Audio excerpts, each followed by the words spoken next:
প্রিয় বন্ধুরা দেখুন, এ পর্যন্ত আমরা যারা মানুষ আছি, আমরা কিন্তু প্রতিনিয়ত আমরা আমাদের আপন মানুষ, অর্থাৎ আমাদের রক্তের মানুষ, আমাদের আপন মানুষের কাছে আমরা কিন্তু বেশি প্রতারিত হচ্ছি, বেশি প্রবলেম পড়ছি। তারাই আপনাকে কিন্তু বেশি প্রবলেমে ফেলাচ্ছে।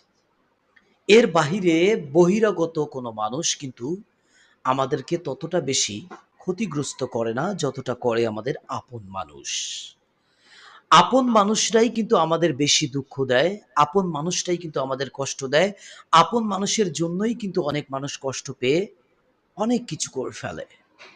আর আপন মানুষ না যারা, তারা কিন্তু আমাদের অনেক উপকার করে, অনেক কাজে লাগে এবং আপন মানুষের থেকেও কিন্তু অনেক মানুষ আছেন, যারা অনেক বেশি আপন হয়ে যায়। ধন্যবাদ।